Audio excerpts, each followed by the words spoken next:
So we share the various Auditor General's report over the years. Look at the amount of money just say no e wo Ghana ha. Sika enyunu ko amount for kotokum. Why must we do this to the country called Ghana? And every day, I ask myself, say, baby, I wo my Ghana imuno. Ghana, I be proud, say. Oye Ghana na.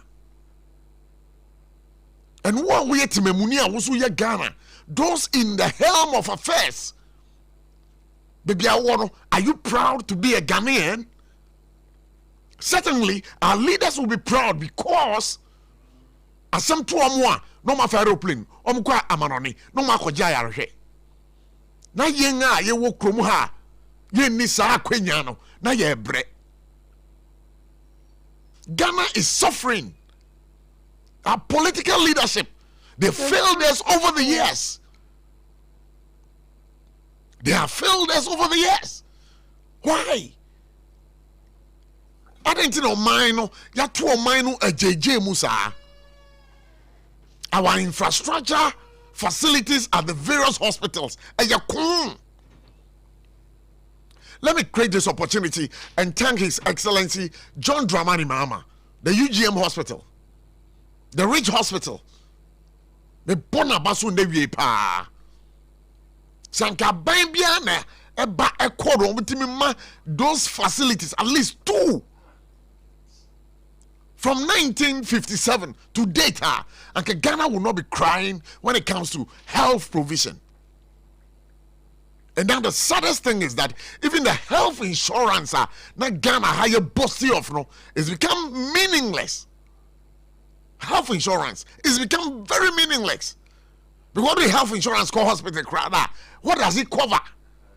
Paracetamol.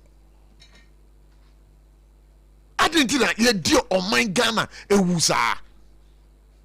Your political leaders, please pass this.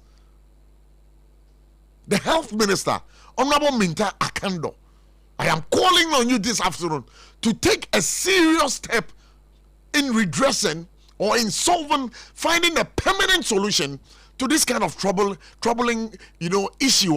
Ekosu Ghana. Because it's an eyesore. I know the president, His Excellency John Dramani Mahama, will not be happy.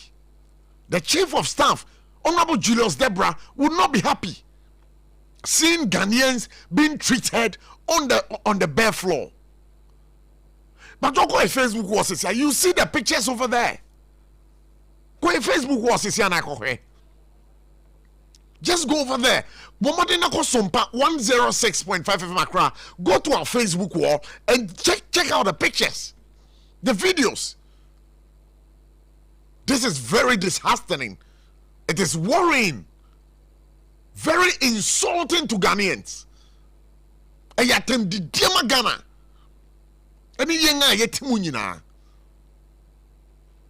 Why? I didn't think you had on my Ghana, sir. Now we are even told, say, by a Doctors Association of Mokolebu, say, even if one of the Empire Hospital best cry at the Bar Hospital Hokrada, a diner were here, one of the Sampani Begum. A diner were here, one of the Sampani Begum. Why? A diner were because our leaders in this country and the very less privileged, the affluent in our society, one day, no aeroplane. But we, the vulnerable, the voiceless, as some two younger, hospitals, no, near that form, not ye jaya ever form. 69 years of independence. Look at the mess we are in as a country. 69 good years. Look at the mess we are in as a country.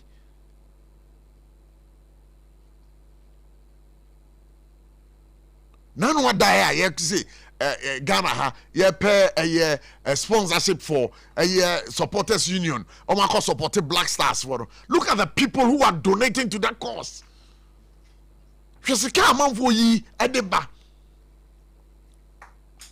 The multinational organizations are more Ghana. What are you doing as part of your social corporate responsibility? What are you doing as part of your social corporate responsibility? Please save us this mess and disgrace to the international community. Today, I'll be joined by Emmanuel Dako, a lecturer, UPSA, Samuel Batu, already seated, speaks for the NDC, and Victor Dankwa, member of the NPP National Communication Team. We'll be having a conversation to this particular issue right here. And Kai said, and the Tony Goodman, or no, a head of communications at the Ministry of Health, on for God and country. Now, no, Mobakaya, Yene, a year, Dentra, Amwafo, Hene, Ekasaye. Now, Ochresa, I want to crew on the Washamra. So we a bebuno, no champes and pese, now see why, or bet you will be uti. And now, what Chiremu Bebre, Ekasa Bebre. Se woman champes and pesano, and no money, and no drones here. Now, oh, my quack ewo, ensure a pain. A year chrono, and I'm sure a de chrono. Now, and rather, now, come on, was said about to another say, what watching a brand bia on dear, why am person pese, and no obeyere, and all turmona. Obeyere, and all turmona. No, a bombarding, I did it tanko babadre, I did ye obeyere, and none terms radie. Why? Also, what children were unity, no. And again, another issue worth discussing this afternoon. A concerning some painting work, bia, a coso, a wukumase, ya ka bridges, a war bridges, a cassia, a idea painting works be coso. Na students from KTI and then other technical institute kumase wabu no say jumedi asho monsan under the auspices of the vibrant regional minister honorable Amakohene wamu di say jumeyi somewhere last year or 2 years ago any yet say contract bia ye di ama na adoba ye friend no jankroma akufuado worth $25 million. Say, Omonfam beautify a parts of Accra. But in Komoy Beto Jano, a year Obano, Nanado Bano Babonting Becase, Assembly, and you know, cray. Or see, the painting and beautification projects under the Acts for All initiative, a idea, it was privately sponsored, funded by corporate sponsorship and fundraising. Not a government contract for profit. So we are asking, how much did she raise then? So as this is way, and you know, Sika bang and will raise it. She should come up public on those funds because we need to know.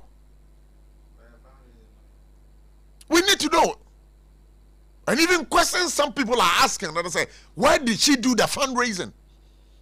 How much was accrued? I saw my Ghana crowd. I don't know why. Accountability, I don't know. It's not working to its highest point in this country. She said, DVL for so the ababon thing. Say more mu use a year expire DV plate. When I'm saying Ghana we use no DV plate no I expire. DVL ni MTT for say one more baba chiremo. And and one issue also worth discussing this afternoon. Lincoln University. Minuka say, Abudinia, Womodi Bo, Omampenyi Mahama say, Woye doctor no. Almost is no, Sabu Abudino, Womu a year free ho. Now, Obi Bisa say, Dentino Musomo ye free ho. Your man penny or this was see or no dear LGBTQ plus then also don't for so or see or no dear on for so the sentinel abrofo say FM honorary doctorate degree now omo dia bono no omo say omo Jeffrey nsem say ebe nam sa kwan no so na omo Jeffrey nsem a ya wo Ghana ha de ni beje o because true this hanyama ne de ye hia no Ghana ha na se boje kra na say or Dr. Korea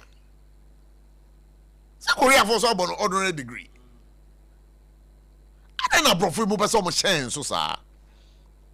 Na me say I was UN General Assembly no. What table motion me asem ya all kan na say. Sa slavery nkwasum na o me fa ye nananom adi ko mu no. Sa nkwasum no. I was some bomoding no mu check out. Mo kai the Holocaust.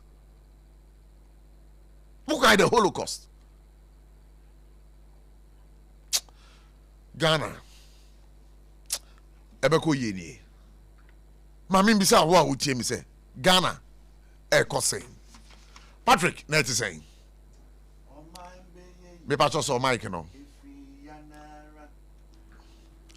o mind be ya ifri yanara o mind be ya ifri yanara Yemo ye bire ye ne be ye ya efri ye na enti saa nwum we nyina wo ho enwum a e wo setimi kai ye mpanyimfo se oman ne be ye a efi ye ngara Ghana fo nyina ya to aba ye yiw se kodi edim enwum we wunim enso kodu ho a udwen wabusua ene wafu ene obotom ono nkwa ne de pese minkuminya Monsieur Magana ye nipa on.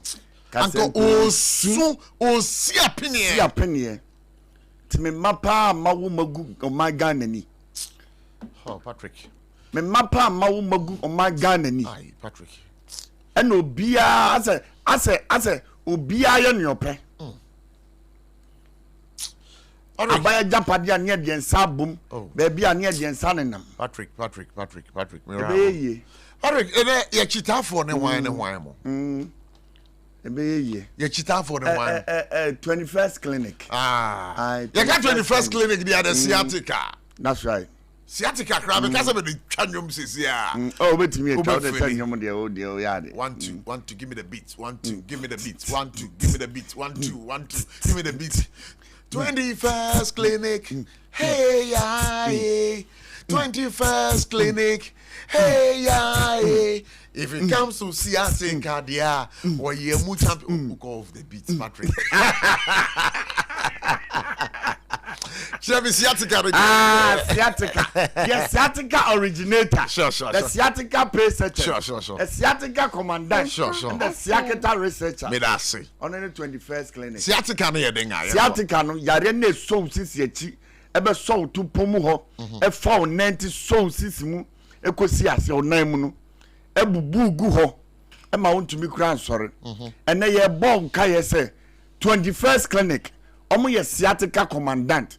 Omo no mo hwehwe sciatica nim ehu ba bi efiri no mama wodro e de asa na efiri hokra adenti na ese o twema sciatica ebubu to dem ansa no akọ 21st there bi ene ya afre wom ko ho ene so ba bia titi enkran ba bia ya chita ba bia se o ba nkran ha Tantra Hills runabout ho uduru ho a opegya wani a signboard kese pa bi si ho o de follow signboard no edo be ko rat sciatica 21st clinic ho no mo hwe sciatica ne ma Kotemanso Roman Catholic Church no aso da na chipre omo ho na ka so ade New Market no Bom Road ho o fa ho a obehu wom ana Kumasi ehwa overseas SOMPA FM building no omo ne omo ane wom ana Sunyane opposite Regional Hospital First Gate no omo ho Tachiman OGN Bank building omo ho Nkranza near Children's Park e ho so behu wom Takwa opposite Roman stores omo ho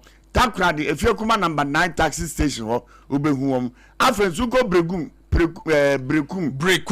Brekum go so ene oboase a e ho so behu wom na for 21st clinic na ne omu kodi dwa na se ko no mo hwe theatre kanema 0540 311 311 0540 311 311 Tontina 74. I don't know. I can say T74. T74. T74. A drawing. Yen nanum do na no mo show kuku. Ah, it's a kebio. And ne Tontina 74. On my and kama. Ebubu aguntuam. Esebra bejibi. Say ye mujamroso. Say was it in the crossroad. A city yare. And I say Chromia bed down one engu. Hepatitis B and C. Say a kidney infection. Say a wahirawa infection. Biara. Prostate enlargement. Say one num and kamoho. Say a ulcer. Menstrual pains. Chronic cough. Big boy one is an animal. Obo one crave you crana or tia raw muja womb. Compare 2074. 2074. I know never do a kajim. Maybe I'll be could be a maninki town. Na sa akra ha de open the dodo petua wo call okanshi drug cleaner ubenyabi anase kumasa so ashtown colina keba ubenyabi ho na sa open the toto petua and your friend number 0246 073 498 all right 0246 073 498 and that's 0501 628 931 all right 0501 628 931. Now Johnson Sunye. Before that, Gabriel Atta on Facebook says ABOTCHIE more fire. And then Claribel also says that ABOTCHIE more fire. All right, so thank you so much. Because Johnson Sunye. Joss Bakery. Oh my Bakery. Se si adom de adefo fraba. Then on there. Just kinky na Just kinky. Dokro kama pa. Ne bo for 3 series. Ya ye bibia ma, ya noa bibia ma, kotuna koton. So wo ye party, so wo ye engagement, so wo ye wedding, so wo ye a year bia no. Ko Josh ho. Na kotu dokro ni bi. What's Josh? Jesus our savior. Kotu dokro ni bi. Dokro kama pa. One person 2 ton. What is that? Just now, we're meeting Josh. I lady that over Ebe. Obaba you was it? Aye. Ushodo. Was it Ushodo? I think Josh never free. But on a more serious note, just kinking come up. Moton. Udi be feeling good. Yeah. Oko dome commercial bank nechiwa ube huom. Na sa open do pa to send ye kana no akotu akoton a free number 0256 068 832 0256 068 832. Right. Just kinky. Dokoro kama. Now on the 3rd April 2026 next week, Easter Friday, you call Harvest Praise. Harvest Praise. Love Chapel International. Yeah. UPS easily go home. You could him asa diare I was so or how ni biegu. Now anyum to flow could dampa na beba ho. Could dampa. Tego sisters for ebeba ho. The anointed PCS ejina movie. The Youthful Team Eternity Ghana omu jinem and Evergreen Harvest Gospel Choir omu su jinem bi. We eye free sikadie bien. O say free. Sikatue bien bra na behim ni ensanse nyamedua nyunyam.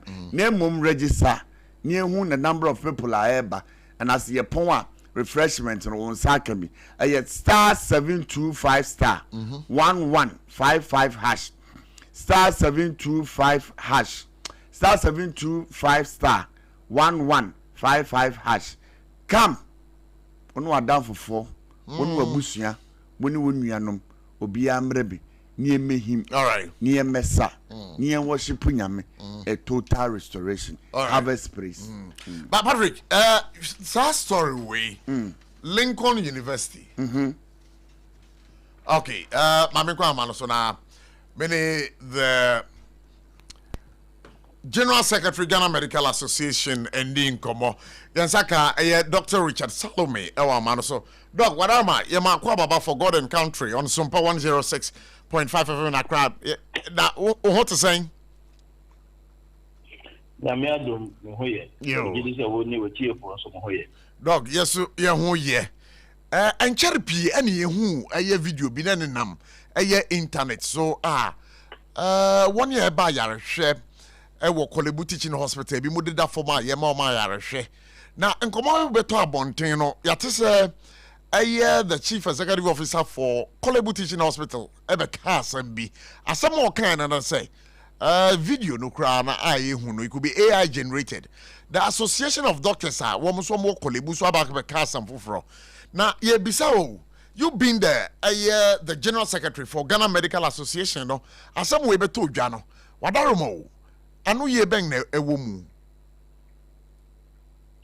yo ye chia one wetie fo mi na ejiri se be na otwe bienu mi nsani nsem bi mu akoso wo Kolebu emergency ho ye te sania abrantie bi yen kan se ofri mu ya nhwehwemu eguso ekoso ayuna ye de ya no ata echi se na be ya nhwehwemu no wie yebetimi de ntutu ya to ho se na be ya saase na bi nsi biom da nanso nsem ne si ye no protocol is directives bi mo ne se bi mo a hospital no echi nso ministry ni ada se da to ho no echi se obi ba hospital ho bi mo ma ye ma obi a enko ade ehwe omu nyina no semi emma admissions ekoso ho no ekoso yie na enu Kolebu ankasa agia to no say for the past 2 weeks admissions akoso ebro omo capacity so na ena last week yete say Wednesday twemuri nipa ebegu ho bebre ema sebio kwankwa ni ho ebi mu titi nkunya so ebi mu titrol so ena ebi mu so ededa from yehu sa video no em say fia da twemuri eyadi esi yampa intiniasi o Canadian enya no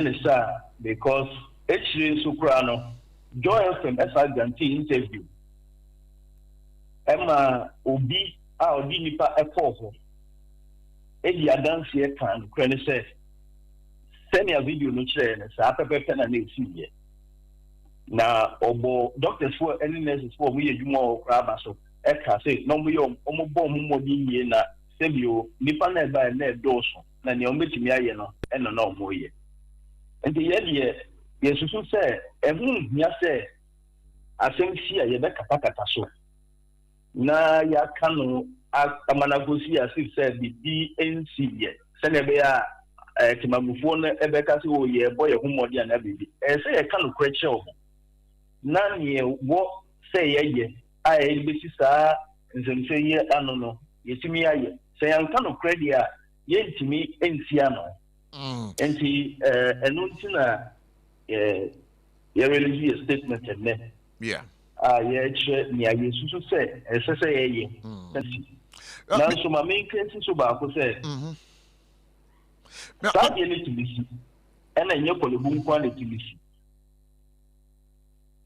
once in a while na pay bi mo si a ni public bridge me be go emergency ewa bra empa na egu ono no so entino eba de saa untimi nso mpam sa ni pa ne se ma de nko entino wano ho saa no age sa kunyom na wo ho se hipa na oda o hwe no ho ansa na echire no wotimi eyina ko ward ana se bebi a ebetimi eyina ma yakọ entino eyadi si ye okay entino doggy mama mbisa o dem pa na beba CEO ni timu a wode sa sami baba tu edwase aye video no aye AI generated na enye no kre na be mana edi ntro sa menu anu de ushia CEO ana wa kubisa no ye fa de ye ntimi nchemu ma no ntimi ya no ma no minim say mu ntimi nyi ano ma no but muni ono na eye adwuma wo ho na onim pa se adenesi na wo twa nkro kire Ghana for so to speak. Yeah. Minim so American na so no mejidi so no bit me yin ho ano ni nim se ade ni siye omo mo yi adwuma ho ade atum se siye ama mo correction krata etri oyarefo ne busuani enso di adanse se esiye enti se obi se bi se oti wona wo se umami wuye na owu ahede mu a yeah. Now, Seminim say, or you're part of your association. Is that right? Well, of course, he is part of our association. Now, dear, why you any Guasia Emma Association? No. Menuya, Asemna Yankano, my yen Tenenko Asemna Casaso, Nase Yen Guasia and Yen Guasia, Yen Ukraine area to Ga. Nyafina ye kwako kanse obi eni megwasi na obi eni mwasi nke mese mayen focusing on the reason for which these issues are happening. All right. Ni akadie one ni obani juma ne onwane management beka hwaso. The reason why I sought to veer into this part of the discussion and I say if established, really established, say and yet as some no cano and yet no clear. It's a dent on the image of the Medical Association of Ghana. Well, association wo and I individuals in the association. The management position is not because of an association. Sure. And we need to draw distinction. Sebio the Nipatene Bako ewo SOMPA FM. Eko sebio ko wi obi gare na dele. Ontimi nka se SOMPA FM na ko wi adele. Yeah. Sebio se enka SOMPA FM CEO ana obi ayatu nesi ho so onfa nenim enjes ono ni SOMPA FM management ana so na agodi sebio akoka na assemble ni bia na wa ko wi obi gene a. But the SOMPA FM as a company will take an action against such a person. Minia, yeah. Mr. All right. I think here, Mama Yang Fire one didn't call you and Kanko. So, yeah, Yakayasem, and then you said a bit me up, Amayake, I have for Chinimu, our hospital in dignity. Okay. Sir, Obi, regret here, now, so be as it will, Mr. Mayang. Spend the energy on that, please. All right, so thank you very much. I understand, but how then do we resolve this issue? Because well, as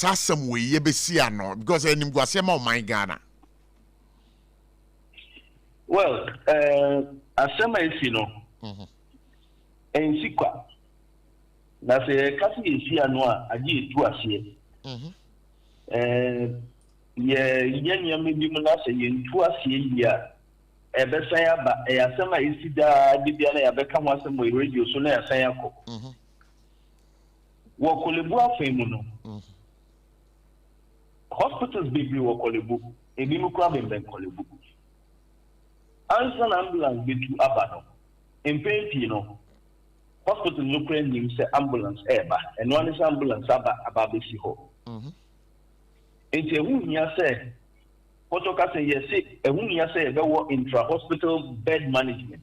And no che say pain bia no ye nim say empa be du ana du mienu ana nkron na ewo ho. Say bi wo di obi ba ye betimi age na to so ahwe ne yie. Sene be ya say omo fra ye betimi aka cho so empa ni ha enti no say bi o ko hamum. But what in a major nurse? Yeah, a bit you know, and whom ye pa. And a young panel of Bedaso, and panel of Bedaso, and what can ye I had the show? Equipment I had your wigma. And you said you say, what, maybe I can wagin, not a hospital, I do okono. Neurosurgeon, you are the empana at that or no, ye do so far. enkosi nti ade de wokɔ bibia saa fidie ni bi wɔ ana nipa obetimi ayɛ obo adwuma no ɛwɔ ɛno nchi no yesusu so sɛ ɛhu nya sɛ hospitals nyinaa wɔ nkranmante mu ana ɔman ni nyinaa mu to be able to talk to each other and coordinate on a platform sɛne yɛbɛyɛ a sɛ kɔlebu sɛ mpa ni hɔ a at least yɛnim sɛ empower rich ana empower ha sɛne yɛbɛyɛ ambulance no ɛntu nkɔ tɛhyi ofi tɛhyi a wɔbɛsia kɔ 37 abɛsia kɔ police hospital abɛsia kɔ kɔlebu ansa na yɛaka kyerɛ ne sɛ mpa ni hɔ ansa na obetu no ɛsɛ ohu baabi ɔɔkɔ sɛne yɛbɛyɛ ɛsɛbi time ɛno akyi no wofa kɔlebu a hospitals bebrebe mbɛn hɔ te sɛ Osha hospital Mamtobi hospital Kanesi polyclinic ɛne Latebi Okoshi polyclinic ne other hospitals ɛbɛn hɔ sɛbio sɛ hayɛ ma anka yɛtumi di patients ne bi yɛ den ɛkɔ hɔ sɛne ɛbɛyɛ sɛ specialist mpo na ɛbɛtumi atu anamɔ afi kɔlebu akɔ hɔ akɔboa wɔ mu a anka ɛyɛ ebi mu nni the necessary logistics ɛne equipment nti anka ɛbɛboa sɛ yɛbɛboa wɔn na wɔnya those logistics ne equipment ɛnɛ kora no abɛɛfo fidie so yɛtumi de teleconsultation sɛbio consultants na specialist ne wɔ kɔlebu mpo na obetumi akyerɛ adɔktafoɔ ne nurses foɔ na wɔn wɔ mampobi nea wɔn nyɛ ɛnfa nso so patient nan no kɔpem sɛ maybe sɛ ohia help wɔ kɔlebu a wɔn de na yɛ de ɛbɛba hɔ ɛno akyi no nipa bi kɔ hospital na yɛhwɛ wɔn wia bi wɔ all recover no na ogusu da hɔ nti mpa no ɛyɛ free wotu kwan a beebi mu wɔ hɔ a yɛayɛ operation na wie a wo san wo kakra na wo ho tɔ wo no yɛyi wo kɔ back to baby a wofiri baeɛ no na doctors na ɔmo wɔ baby a yɛ operation na baby a yɛyi wo firi baeɛ no ama ne gye wo sɛnea ɛbɛyɛ a wo ho tɔ a yɛyi wo yɛyi wo akɔ fie afiri hɔ ɛno na protocol sɛ yɛsɛ back referrals all right and also bɛboa ma yɛ creating enough space sɛnea ɛbɛyɛ at every time there will be space to be able to take people and treat them. And when she knows you to say, a benya say ministry best for all the agencies.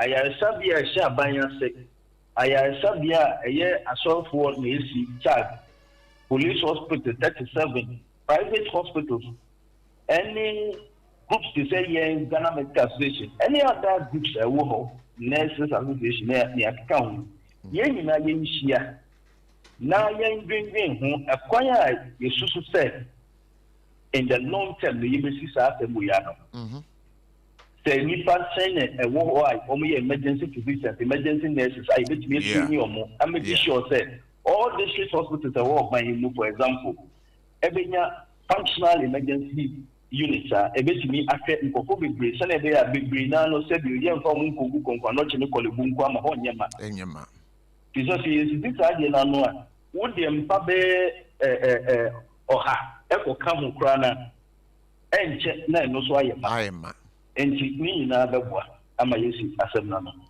Honorable Minta Akando, Minister for Health, wɔn no nsusu yɛn mu sɛ obi ba hospital hɔ after the initial care 24 hours was one refer no edin call some other hospital obetimi age ayarehwe and I know say asam na wo ka no it fits into mususu ya muso mo kire well okay say 24 hours say the family fee emergency echo ward price say yehwe no that no kind so we tie ya ne ka de yɛ nanso in practical terms hospital hɔ ɛfɔm hɔ no ɛnyɛ bebia na esi saa sɛbio obi wɔ hɔ a waba yɛahwɛ no beebi anka yɛyi na akɔ no maybe ɛyɛ surgery ward ɛhɔ so ayɛ ma anaasɛ neurosurgery ward anaa internal medicine ɛhɔ nyinaa ayɛ ma enti kuyi na eyi unless wo ka kyene se onko fi ana hospital fofo bi emeje no sesia no yenyam put those arrangements in place say okay maybe se nipa na ba 24 hours na so ye yi na for maybe medicine work ɛhɔ ayɛ ma enti no sɛ ɛhɔ ayɛ ma deɛ yɛmfa no nkɔ maybe Mamprobi hospital hɔ ɛnhwɛ no hɔ mom sen sɛ yɛbɛka sɛ nsɛ ɔnkɔ pie anaa sɛ na ɛbɛyɛ emergency hɔ no ɛmpa bɛba bɛda hɔ enti no ne ka ɛyɛ one thing ne yɛ ɛyɛ two different situations. Wow. enti no ɛnu nti na yɛka no sɛ ɛsɛ nyina yɛhyia na yɛdwendwen ho good na yɛhu sɛnea yɛde system bi bɛto hɔ a sɛ yɛ mi o sɛ yɛ wo o sɛ yɛ minister bi o sɛ yɛ obi o ɔbɛnti o wokɔ hɔ bia na at least wobɛnya care a wobɛnya na sɛ wokɔ hɔ na wonnya mpampo no a at least yɛnim sɛ region na yɛbɛhwɛ wo mampo bi na yɛbɛhwɛ wo anaa ha na yɛbɛhwɛ wo sɛnea ɛbɛyɛ a wobɛnya ayaresa a wohia in that emergency situation. Beyond the measures yɛka ho asɛm na wie unsusuye in the long term no then also say aban ɛyɛ ɛde boa ɛyɛ kolebu and is that the other teaching hospitals are all memu ha say the be easy sa pressure no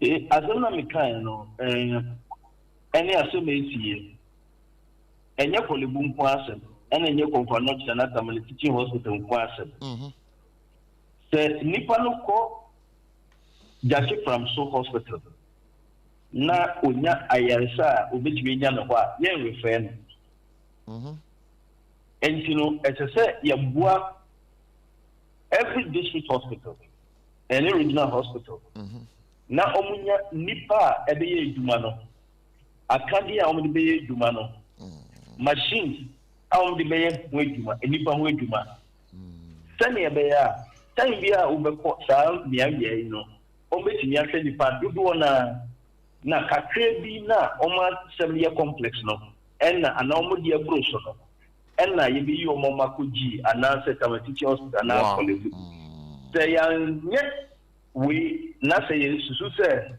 yɛnsi bi nka kɔlebu ho yɛnsi bi nka gyi ho anaa teaching hospital anaa kekos ho a ɛnyɛ daa sɛ district hospitals ne regional hospitals no entimi manage a omni ni na ba beguo e ho be yema enu echi nso no yentimi amufuo no so no se ye hwe nyama bi yie ye health seeking behavior any sani ye hwe ya ko budi hu nsam no so e beboa wow obi e be wo ho onum ni no bibi koso a onu ahu se enye ba obeka so mame na kakra mame enji mahome kakra adechia mako enti we nyina no be wole se sebio na akopie mu emergency enti no we can prevent also some of these by having good health seeking behavior beboa se na be ya empepi no se yare bi ye wa untwen manu nkosi se aso mu de dende ansana wakope ayasha bia se obeko nti saa nyama na ene ne makama se ye ni na boma ebeboa se ne we so doggy warama se onim se Ghana your population no so kosoro na kosoro do so menim se attendance to hospitals so the ade a eno so ebe kosoro se ye fa na saa agenda 11 hospital aye aban dada na wotwe mu edisi nani so no mo ka ho nsem e de akere aban otisisi ana as an association se wutie ye yia na wutie Ghana Medical Association ye ni aban wutie wa last conference ye wa November e wa mre afie etwe mu kra ye ka ho asem wow se ense se aban eja manigu okeke nti se aban epe se the PPP na be yo ene private funders na be yo ni anu abetimi esi ene nia obetimi ama others to take over and build se ni nyina no yesi ni nyina aboa district yi wo ho ni hospital ebi wo ho asembe na obeka twa to e de akere Ghana fo eye futu se de be ya ye be hwe ho yi yo me da oni we chief was okay typical Ghana nia So our car, obitwa insurance ama car. The car no touch market to the obey who repairs. The one has scratch of this spray. If he can come over who car no. Ese who say, send a good a car ni year no. Sapepe na your body no so it's a machine. Na yes yedi ni ekọ ho. Yedi diem yedem send ye be exercise. Ya sebio ye yare enu a yedi amaye no send ye say enum no. We should pay attention to our health. Na yema that should be a priority. At least afibia no usima we ko hu doctor twice and now say we will check up eboa. Wow. Then e be ya bibi wo ha ye be si anokwan ansa na kodane asem kese. Enu nti na ye bo abaya abaso say oka free primary health care oka preventive ubetimi akoye screening. Ehun nya ye pa se na be ya ye betimi screening ko content. Wow. Na bibi wo ha ye be ya ye betimi screening ko content. Wow. Na bibi wo ha ye be hu ne tsam. Sure. Enti no we na meka e kato e da so. Yeah, your friend and I'll say men no din come pato. And somehow some the doors. Now answer ubisa question be answer na obefre doctor say nti fiti kwame nkroma penso. Yeah. abanya konti omuntimi expand your hospital capacity medical facilities no. Because no nipa no ho mfa no. Say okọ hospital akọja yarehwe na so okọja yaresa na nipa na okọja yaresa no yede na san to ba entimi enhwe en solve certain issues in this country. Certain social issues in this country concerning our health, concerning our education, concerning our roads. And then you didn't never be dear grow krum hasa. Patrick, ask again. You didn't never be them as a bodayan because I don't know say someone at that time no munya omo yaria. Some go to those they don't go. They don't go. Omo mom hoswa away. No mu them. I'm on it. When we come, we'll get into some other matters right here.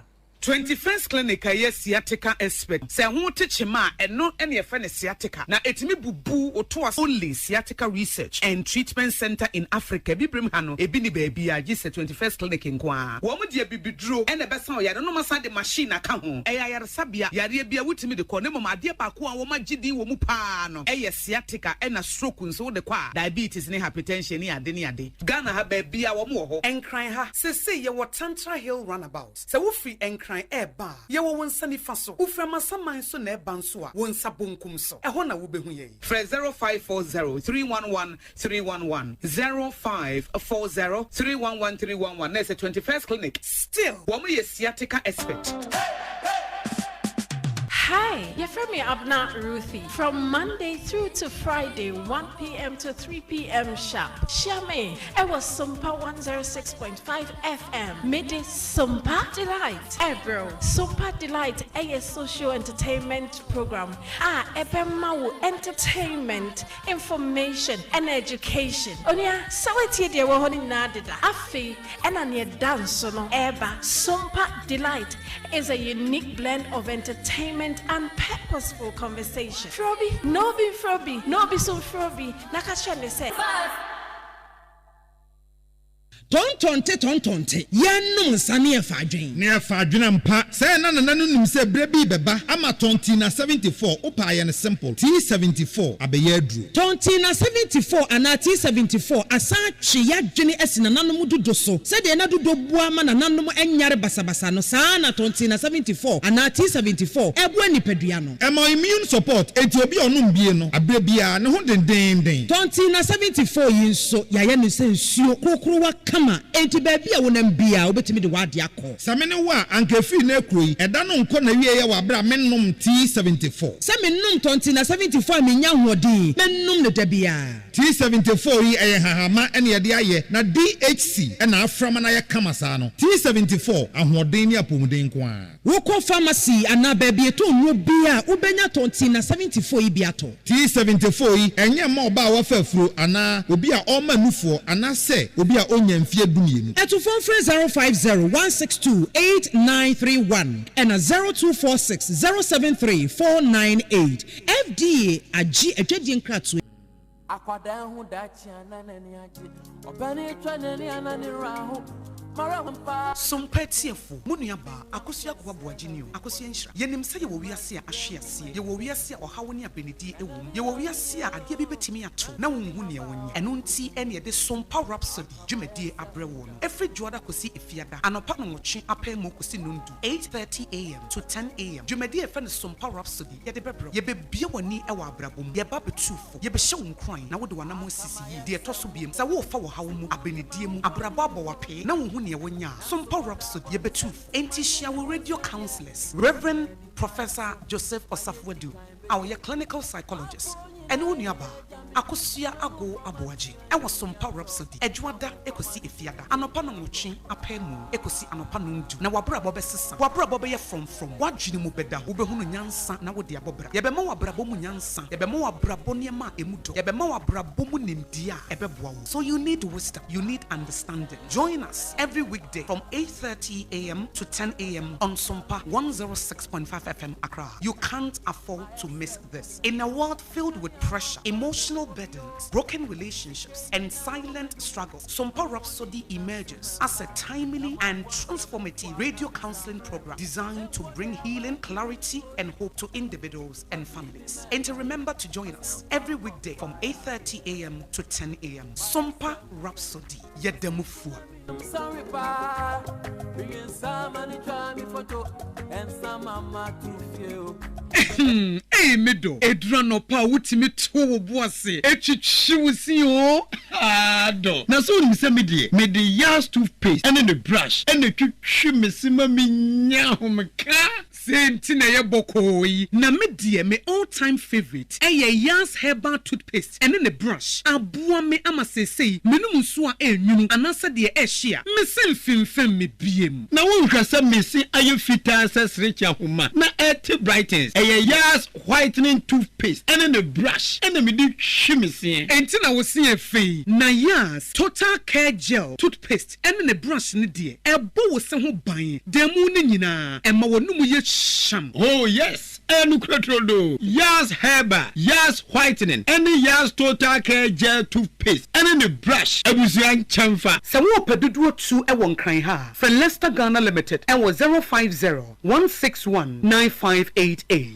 Leicester Ghana Limited and the yas toothpaste mo ahodo and the brush abadwa so ababu 21st clinic aye sciatica expert sciatica no wo nerves na wo to ase na fa wo siremu na fa wo nansia besi ase ho no se ho techema eno ene ye fa ne sciatica na etimi bubu wo to ase ka wo se dwe wo siremu wo je ho ba bia enye na no na 21st clinic ba ye adwuma pa wo mu ye nti abaso bo ma je ne wo Ghana ha ene amono ne enya asem ketewa wo mu je international awards ahodo wo mu je local awards ahodo na no nso na wo mu bie the only sciatica research and treatment center in Africa. Bibrim hano ebi ni baby a gise 21st clinic nkwa. Wo mu de bibi de machine aka ho. Eya yaresabia yare bia wutimi de ko ne mama ade ba ko a wo magidi wo mu pa no. Eya sciatica e na stroke nso de kwa diabetes ne hypertension ne ade. Ghana ha baby a wo mu ho. Enkran ha sese ye wo Tantra Hill runabout. Se wo free enkran e ba. Ye wo wonsa nifa so. Wo fra masaman so na e ban so a wonsa bonkum so. E ho na wo behu ye. Fre 0540-311-311 0540-311-311. There's a 21st clinic. Still, woman is sciatica expert. Ebusa for Ekoso Adamase Mama Kwa Baba SOMPA 106.5 FM for God and Country.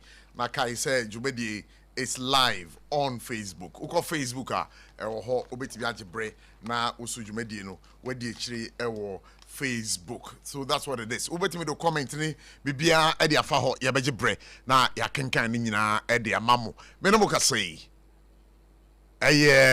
the original Biku. Okasama NPP amanyuku. Watanase. Batu. A part of the NDC's national communication. He's also here. Remember, when the time is due, you better announce your phone lines, na more afraid. But in case self so true number to her, na ubeka jumedian hua. Kai say number ube phrases so wabranu num abono.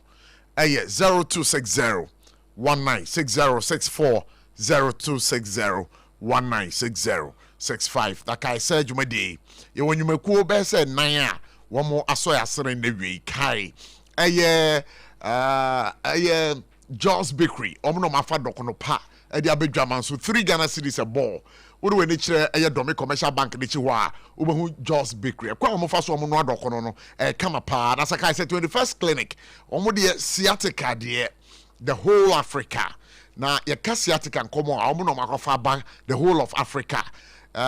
Ya mama bodin bebre for coming out with the sciatica na ha manfo na amanfo ta kase ndwudwe na mpacho sciatica ya de bi se usisi mu wechika sei na beso afa onan na onan mu no etutu nkaka osere mu ho etutu ho no 21st clinic ene betimi aka wasama mawo na saka bi o se Tontina 74 eso eboa ye pa Tontina 74 eso eboa ye pa na ya ka Tontina 74 I beg your pardon. Eye dudu kama pa dudu tatahwe pa na unum bia no pa unum bia nwumre a me ba to ya friend yare ko ankro de emba wa brabo mu da wo jinso yiya wo mujabroso wanya ebunu yade wanya typhoid yade oba ubu nsa na de apenisi ebrewo anase bema untimi nda wo bema yobie di wa brade asan ewo mpem me ba to bomodin na kope T74 wodo we ni kire air drugstore pharmacy shop bia ade a unsa ebeka bia no na ka say harvest praise so baso nyame adomo a 3rd of April 2026 ewo is it God's Love Chapel ewo East Legon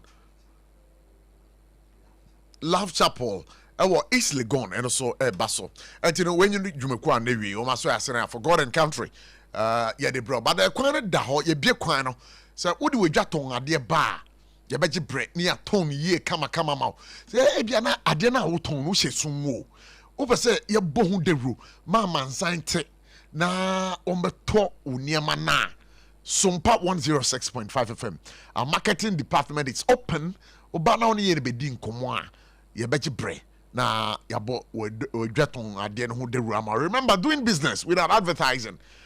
It's just like being in the dark. I say we should assume nobody knows what you are doing. Nobody nim there oye, except you. Just say unkwana unim there oye. So if really, opa say we just on idea a con kind there. It is SOMPA 106.5 FM for God and country, and then other programs over here. Biko, that's saying. Nyame adom me hu ye ba. I say me hu a check akra. But utuntum ne dia ya solid o. Oh, Samu. Na nkume na asra. Ana we wo mo amuntansre nkunu ti se me amete. Me penkusra. Me de nkuto. Sahu. Me de nsra bi kura. O de nsra bi kura. Me nya adware wie ya na ja. Me de nunu bi trimu anu amewie. Enti peba we den. O peba. Me manage. O manage sa. Unam white sa. Oh, endo mo a na de kakra bi afufa no ja benden. But naturally, no, me nyo bia me penkusra. Oh, okay, that's right. Me kai say na me to enkubi koko koko bota ibi. Me esi ho. Enti me small boy ba ko besra me na say na. Oba e na me yi nkunu ma no say odware wi ano de asra. Oh, small boy around 10 11 years. Yeah. You one of catch me say daddy I spy. And I say, oh, yeah, sure. Say, about 20 this one that be more than so many years. Wow. But I can't strike him. He's so intelligent. Yeah. Because I know Biana. Obo who said it. Over what me read and never know who say, I don't know. But you see that kind of culture, no, it is not Ghanaian. Yeah, Ghana for no. You koto ade kra, you hwe ho. You know, the boy impressed me. Yeah. 11 years, only 11 years, but 10 years. No, to me, buy no catch up say Nkuna spy. I pass me come date no that. I have 2 years cry. I didn't see you. I mean, I see you talk about. I see you means that. Oh, maybe on paper one day be an machine that could be a family. Yeah, now that's fine. That's fine. That's fine. That is how it is. Okay, you better was say now MPP muti saying. Oh, MPP Yegusu Nyamiadom Yetotonia ma. Say registration of members. And to make for a video so na country every MPP member. Wa MPP da wakuma subia o person MPP ye no. Yes, real. Obia by 31st na ye wie 31st of May March yayi right na ye wie enti no bia o pese o serve party in any capacity whether o pese o police station executive electoral area coordinator constituency executive regional executive national executive but since you must first register as a member in your baby auto aba enti na muntua modus na yɛn fan run the party no. All right. She say no credit say party no. Yakɔ crisis mu kakra. Ɛno de yagye atum. Defeat na nya 2024 no. Still na no yemu bi no still no. As a bring in kakra. But we are reorganized. All right, that's fine. That's fine. Reorganization no. And I'm not cancel. Yeah, no head. Yes, so be biara on throw the day no register you know. Onko register no register great. On try to do Jankopo ya doma said the NDC for to papa so there omo to papa so omo to papa so there na me ya doma 2028 ya beba mama na say enti ya baso a wo a ebia ubufu ya you know you be make sure say also you be sorted mama na say but you net say obadi adoro same obadi adoro mama that na say mrantia mo aba mo so dey na mo twa muti na mo the line aboy bi atum me my boy na trademark but wa boy do the eson do trademark but on for camera na to no so my camera to so was me trademark aboy me what for camera na to no so me trademark me yi meeting as man for aboy ndo as me yi meet here but you know say within a cultural setup no Ghana you know the boy too more. Na say we are collaborating. No that be. Obiane ne de. Me nim doctor bia waba akokra isi I so kan yambu. Okayombu. Na say okayombu a ene na say yombu de. So say ono sa no so pe no. Batu. Na say NDC dem ekoyi de. Dem ekoyi. Dem ekoyi. Bibi ekoyi. Yeah. Mo ahonden. So yeah, ahondi wom. Ahondi wom pa. Me o kase ocha nyamba ocha Wednesday bia. Ocha ye chairman of the party. Your Chanyampa Bebo Ashanti region. Also call thank you to. Hey! Nah. Thank you to is no did you on who is here to get here? Did you just a race what baton is here to get here? And he or quack down must say. On say me show bo. Nessa we wa femu there also. That's not thank you to the president mama na so. I don't know moto ababa se to get here. Ghana for to ababa se to get. Ghana for to ababa. Me no ka say. Bahama. Me patch on abotre. Mama ni NDC we bia boko. So far so good. Na me fa kwenya we so na mabo all appointees abaso say so far so good no. Say no, you see, Nidia may ball my boss near say you were 1.5 years if I'm not mistaken. You were your second year money. Yeah. Next so far no be a born homo the next scandal being PA. Me all of the time I make her say, and yes, say will be near appetite or commit a crime. But she share the good aquemuno. So commit a crime now, which you are. Yeah. You do be scapegoat. Until so far so good, and I think say we are on the right path. Near boy homo then so that is my constituency. And I like the fact say my constituency chairman Stephen Ofosu Jare now on all the time no on constituency no they almost see dinkita hono constituency where I would to say East. Okay, that's so I think say Nyamepa he'll be coming again. That's chairman Ofusu Ajare, aka the digital chairman. So edu sa time no so ayen so ebeko grounds na Makoye campaign Yakobo Ejuma oyo bi a on same. That is one thing about him. On send him. No. So ye MPP nimpo kra o ho chiro na so betimi abo wa. Obebo. All right. Yeah, that's it. But so what you say na me Ghana Medical Association for General Secretary, which is a man needing komo. Yeah, mete.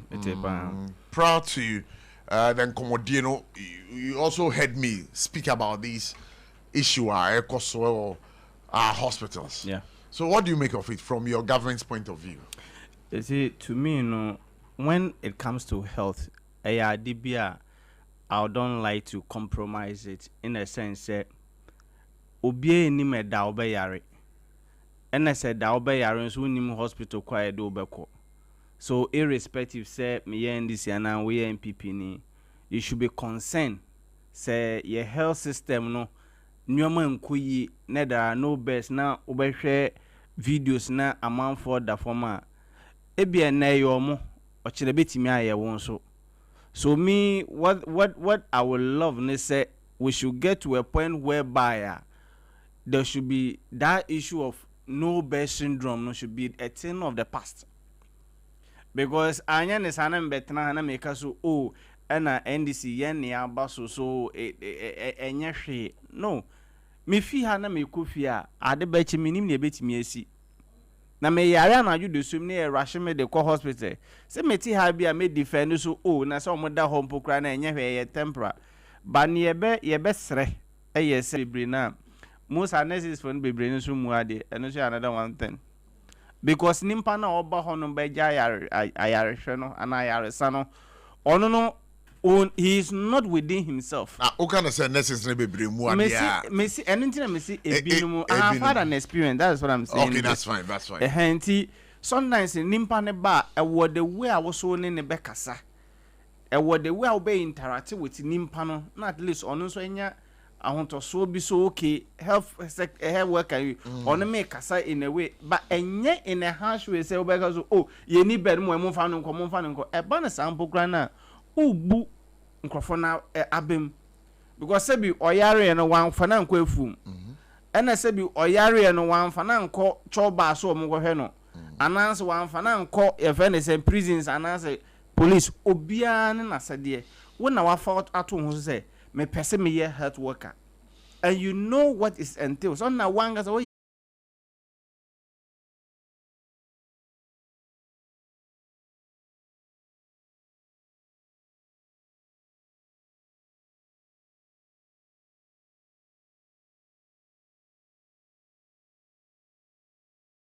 to me mesre say we should do more because udi kanka assembly say Nka John Dramani Mahama or buy no see we are having more and more.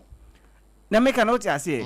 Into our doctors for no may mesre say even in as much as say we need a friend saying akadiani bebre no they should also find a way or meet me about health workers no because say if there are no patients health workers patient say patients you know also ni ho and na won pokra also to ho no mo je di wo mu afrisane so betimi ayare so what if baby a oba yare no baby e do be kono enye ho na wo ye adwuma and they can't even identify so ye a health personnel what will happen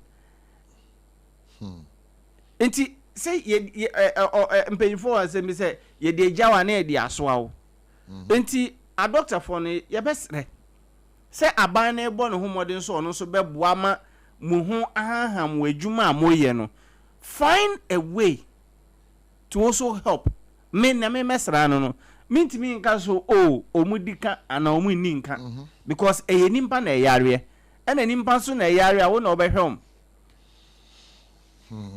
eninti na most at times no obehu no obi yare mbokra health sector friends and government sector on person obeko no they are called private nso no boarding won nti ye besra doctor for no yenkwa ehye munsem anese for no so omo so si obeko honum na omo te na TikTok na omo person behwe no omo so I think say health ministry no should find a way they can streamline that kind of discipline. But ujiri say aban abako omo feel Ghana for when it comes to provision of infrastructure and facilities are in terms of getting our health on the right course. Do you think they feel this? I think be beyond for health sector, but as we sit here, we are multiplying. What I say? Because who say within domain enclave Hanuno, government hospitals are in a war around. So let's assume say domain Hanuno omu be 500,000. Next are they 10,000 a year, no, so they are rushing to a hospital. Can we get that? Can it accommodate that? And the health system, health system, there. We yet they are the chair this in no. Yeah, Dawson. Yeah, Dawson. So but this argument is a non-starter. When you go to the advanced countries, the population is growing over there. Yeah. But it doesn't also mean they don't have facilities to accommodate a year for. You see, that is one thing your friend is saying. The previous government, what they started with the Agenda 111, right? So let's assume say if all this Agenda 111, that is 1,011 hospitals, if Senkani materializer and it is is it 1,011 Agenda 111? Well, that's 111. 111, right? Right? Sure. So if I'm say 111 way hospitals are in operationalized, I think Senkebeti me at sa course we so. But bisa who say sa Agenda 111. Is there one? I stand to be corrected. If there is one a year in operational, then we can say it's okay. This one omutimi way complete be a setup. Omo juma. Barabaye nto so government is omo juma. Barabaye nto so government is but trust me this government will not leave any project abandoned. Agenda 111. Na say his excellency John Dramani Mahakada. So we work on that's a wo kan ne wo ye no. Ensumsu ye dem. Oh no ye be pa. Na say ye buy your friend. Na say ye buy your friend say Pokwasi road ya e call a friend say Pokwasi road ya e call a friend say Kumasi. Say sa kwa nan kenye. Buy no hu say e major road no. Oh, say so far so good and they're almost done. Oh, yeah, sure. Oh, yeah. Oh, then 11 hospitals. And you couldn't finish one. And can you buy my first time? And you know buy a ridge, yeah. UGM's in an for no. So you ask yourself, say, which hospital has the past government who building from scratch at a operationalized? Yeah. Which hospital? Oko come back at you say Auntie Rebecca dear no. Auntie Rebecca dear bang. Mother friend is say confanoche dear na okoye renovation bi no. Children's ward no. So which one? Na make not say yes government to aso. But also buy no the previous government who to aso no. E was say wo so bo ho modern di BBC ho. Ba wakate so wo ye 111 hospital na ba kumpoko ufisu mpoko untimi wie ba kwa na there is a big question mark. Inti wo just 111 no said the next government no number to aso why ye be ana progressing but rather we should be progressing. Na make not say but we should get to that point whereby each government be obebiano he should be able to do something. Na make not say but MPP who be so mom so Agenda 111 but which one is in operation?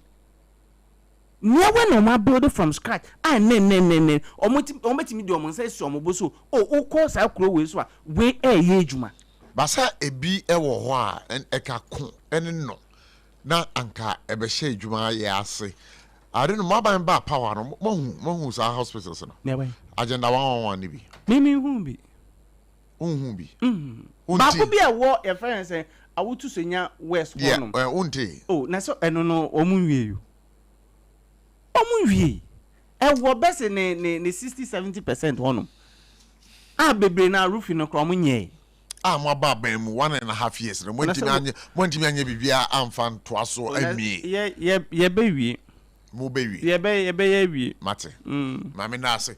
Mami go Bigo nche. Bigo mami ntiwe on this subject. Abochi, Prof. Michiao. Ana michia and my birthday, Mummy and Nina, we can't sit in for. Oh, and there's one country. But never catch them. And so boy, a man, and son of Maba. There be say, Auntie, now you knew more better than ever. Infancy. So awesome. And mean far a quenya so.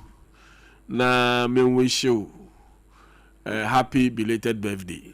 Nyakopoma okwatenti na koso ye ejuma oyema God and country.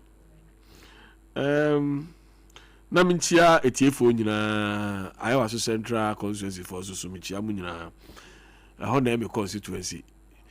Nyakopon ya adoma me kwakope constituency chairman edi wo nti me na mo fidie so Iowa Central. Iowa Central. Okope constituency chairman for the New Patriotic Party. The New Patriotic Party. Yes, that seat is an MPP seat. We have to get back the seat. Iowa Central. I want to John Dumele. Debbie. Annoying. Iowa Central na ye Honorable Henry Courty. Henry Courty. Now, maybe John Dumele wono. West Wogon. West Wogon. Yes. Also Iowa. So West Wogon. And I was Central. Okay, good. Central, no, I honor the United Nations of Ghana because we be our hobby. You are talking about Newtown, Circle, Paloma, you are Alajo, Kotobabi, Big Farm. You see that, all the tribes in Ghana. Semi Matana Hoda. Yes, the United Nations. Matana Pig Farm, that Matana Mamu Bida. Oh, okay. And a Matana Roman Register. So you know the I mean him hopper. It's a honor. We know honor, not just say you are holding the heart of Ghana. Ghana, okay, that's fine. We need somebody who can go and win back the seat. Okay, that's fine. So let's get to the issue. Issue of the bar pronunciation said there are no beds at a major hospital like Kolebu Teaching Hospital. It's sad because you see, as I'm okay, you're 2026, about 11-12 years ago, me about the mechimenu. Seriously. I don't know. I just called her number and a neighbor. FI and catch me so uncle, mother is dying. And I'm saying, "Oh, dying, so muti ho ye duaniana, o traffic." Enti over here you see o ma rational the no hospital. Which hospital I didn't know. Until nipa now the no call na my friend number no pick here. Apparently no omo rational call police hospital. They say ho na ya na oko the hospital. Do police hospital, no see there are no beds. And there are no beds, no. The immediate hospital omunya no, Senate hospital. And the Omar Rashina call Senate hospital. I'm telling you, a car was the Senate hospital near Kaketwa. When I got to Rich Hospital around 10 p.m., 11 p.m., no, Charlie, within 1 hour, no, next car I say, Senate hospital, no. Then just Kaketwa. Now, over here, the kakra do baby. No, if a doctor they say, "Yen fanunko, yen transfer nunko Kolebu and reach," and it was around 1 something. A kobo 2. You say, "Doctor, onupa ya ni any kamba police hospital so many beds." And I abahana must stabilize. Oh na the anche kakra ni fanunko. Doctor ni so da bi da. Yemfa na bed ni ho. Hey, yetwi ya sana. Fortunately no na ni in-law let's say ni ku ni nua aye doctor wo la hospital. Ana ye friend no osibi ni ho ana ode ma doctor bi say ye friend doctor no ansa na ye nya baby di nako. You see, and that experience no. So say we call hospital. I say bed in your me who be that. and very dangerous. Say the obi yare pass seriously near the neighbor near see bed in ho. Enti ya didn't call police hospital no say bed in ho yan fa no call no and the kwan so wu ya. What will have happened? Wahu. Enti say ye because ye di onipa ba say mo hwe no. Whether bed or bed in who, the first thing to do is to attend to the person. If it's ambulance, mukra na ready pana. Mo ready pana ambulance. Now stabilizing a family copy bed the day, mano. But you see, this actually emphasizes a lack of investment in essential services in this country.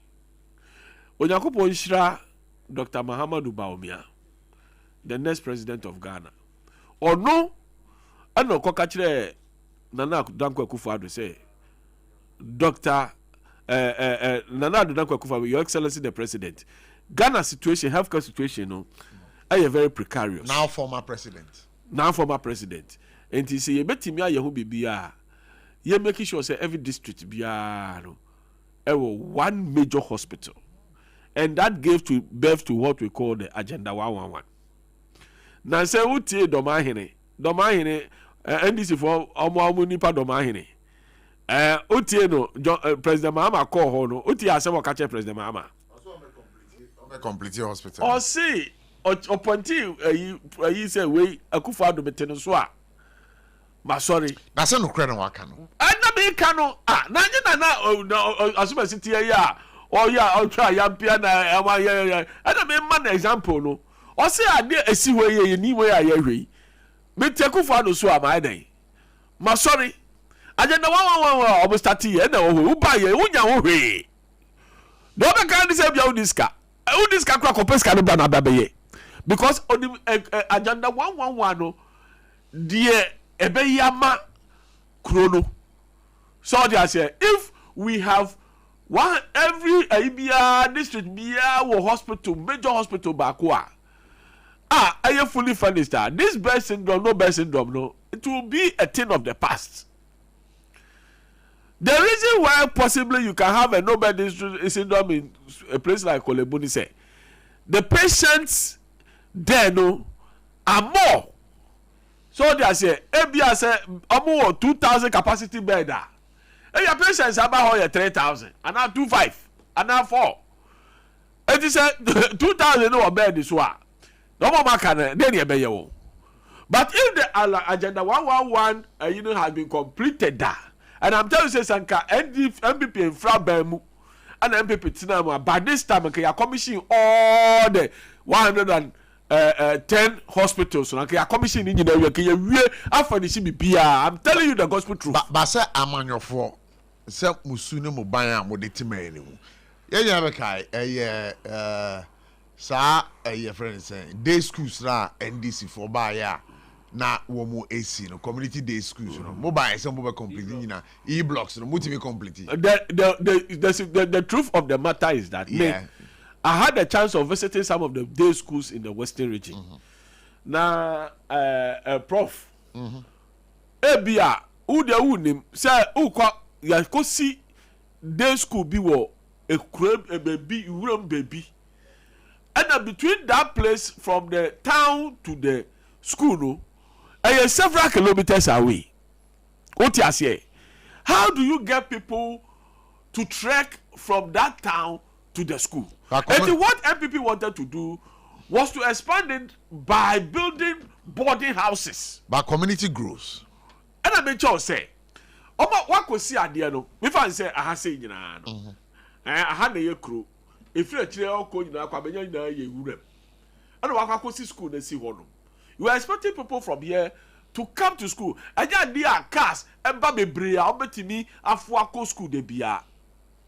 So it was becoming impossible for people to patronize the schools. And in the MPP here, they say, instead, yes, boarding houses in Kahu. And I'm saying, say yes, that is here. Yeah. Yes, sir. Say, they say no, cano progressive. Yes, sir. Until we started building. Look, me, a coastal development authority. I had a short association with Coastal Development Authority. But me yi pictures at show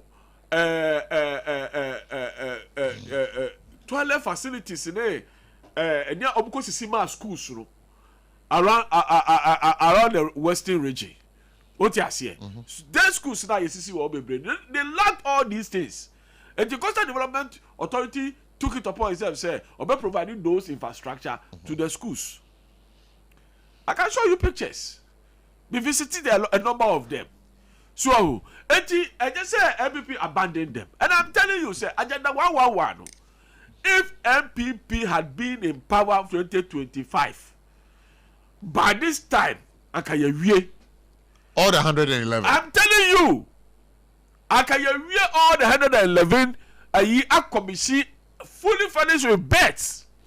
Bibia Onye sending Dr. Baumia who said no bed syndrome ne hadwen. Now if crisis crab or man yimu a ye nyina ye timi so ayo kogu kolebu. That's why he say yensi. I was just watching ude searching ube hu so tuom dia no omosisi ude call line sisi a so tuom agenda 111. Must see nice edifices. And they do levels be. And I'm telling you, sir, by now we would have completed all the agenda 111, furnish them with beds, modern facilities to take care of Ghanaians. I'm telling you, also I say on the see rich, Massa, Bisonina, you call Rich Hospital. But facelift now. Facelift, yeah, I don't need different. Make us all see it. What you say? I say a studio higher way. A home man says here. That's all China. Ebia, a Jumana Kosro, now a year, now per se, a year now, Ube lifting now be seen about. So I'm not because I've been see Sumpa. We give you credit to say, Uberman the first lift. What you say? Because I'm telling you, say, me auntie, Owo Ridge, 2015 March, Owo Ridge. That other range was existing. And too bad that I catch me say, John Mahama the Bessie Rich. What I say? Since Excellency John Mahama gave it the first lift, and we give him that credit, say yes, on the first lift. But don't know see yet. But agenda 111 there, a idea, Dr. Baumia, a conceive. What I say? I say, ye the bem J or mine esi ho. Onyanseni Dr. Baumia. Or not tina no say no bed syndrome way ebe ye adwuma dia. And you say every district be anya model hospital. And the first budget was 600 and something million Ghana cedis. Anameboa. Put it. Say you fan start adwuma no. Now you see hospitals in every district. Fully finished. When I was around 9, Metina Krobia near friend of me. I was a Jusso. What about Jusso? Yes, Netio near friend of me. A Honana, I'm Sir John Kuma D near Pino. A Hona John Kuma cry free. Yes. On you this time, no. Or you could not hospital a 7 hour a evening, and there was CM. It is a whole area near the Wako, a CM. What I say? The police station was at a Jusso. And I can't say no call Jusso and say you don't call police station. You do call CM and that is all area don't call hospital. So what I say? And that district enclave, that's where they had their hospital. So people from Ori and all other will go to hospital at CM. It was some small house near there. But Dr. Babia said, let's build a modern hospital. Modern. Fully furnished. Empa. Facilities are facilities. What you say? Instead of Nipa 5,000 going to Kolebu for a bit Miyako. Kolebu Waifa, and yet Mamprobi. Kolebu Waifa. Around Mamprobi area. Yes. Sir, you were agenda 111 to be a bit to alcohol, and yes, sir. A bit to be swabba, danso mine. A bit to be swabba, you can't say Ablekumaha. A bit to be abba, Pokwasi, So we spread them and everybody can get what? Bed. So what you say? But propaganda. Oh, and I get my year, and I end before to me yet, and I am about my and I'm buy over 1 and something years, to me incomplete even one agenda 111. Say a beboa ama your healthcare system according.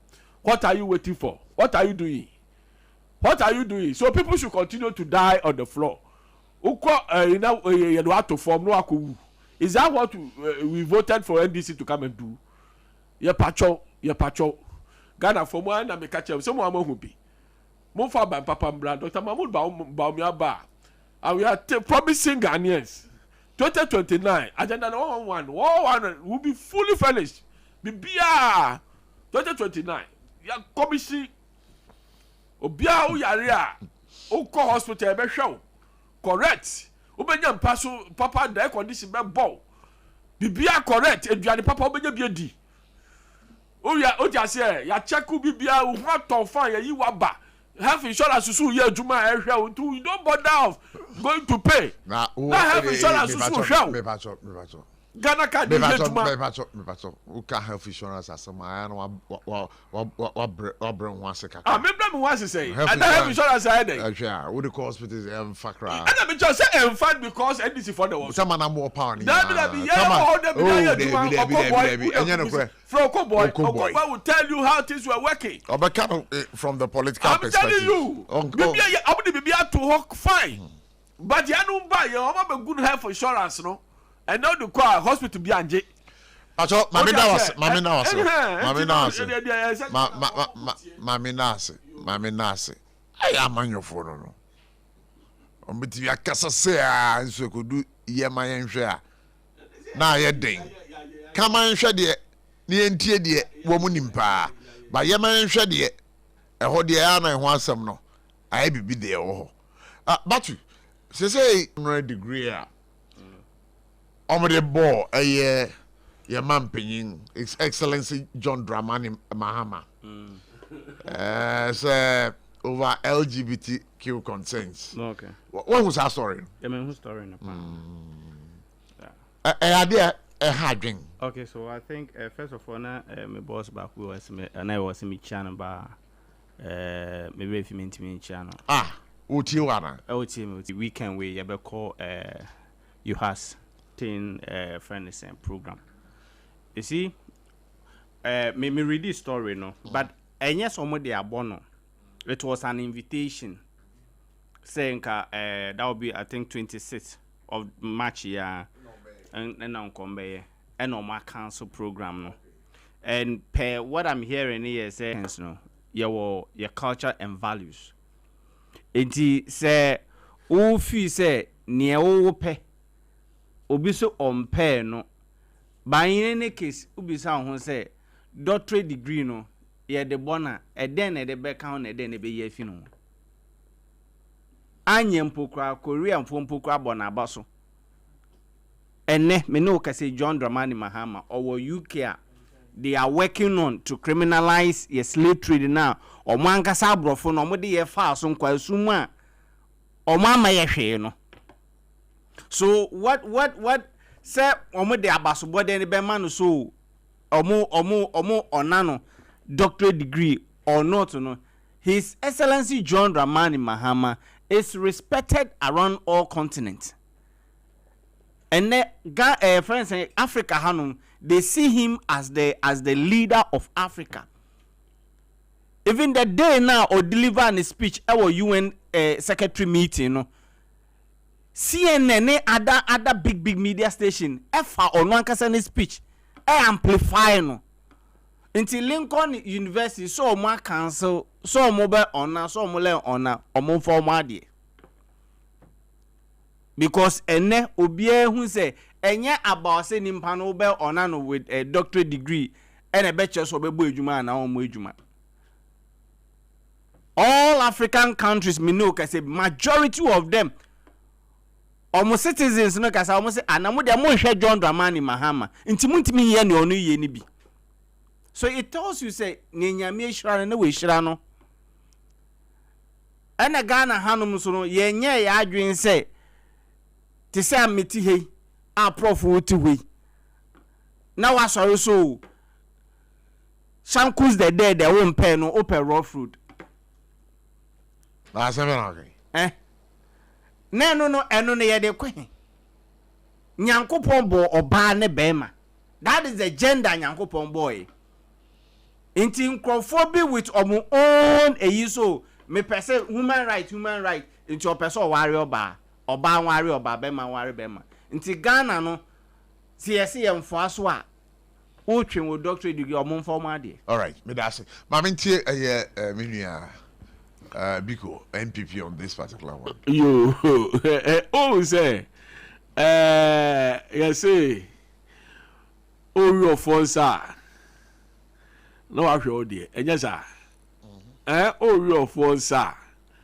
no ahwe o sa LGBT ade e bayi na ni say ye no politics but muko ye no politics why am no ye no politics enya ndisi for yi mu de man ye no politics dabi a national issue oti ase LGBT no a national issue enye political issue eti ye de oman no ana ye nyina ya ba benkrom se sa de no ye mfoaso oti ase eti ese ye hwe no in the eyes of oman culturally yenjintum but ikofo ye ya to say oh dabi ye there say now this is where we are.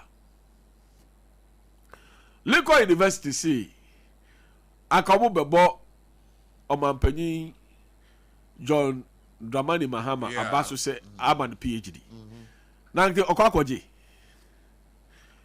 so o man withdraw okwakoje that's what okwakoje hey na nyajo mama ya na kasa dabi wo ya president a eni se ma PhD no ana who sa audio no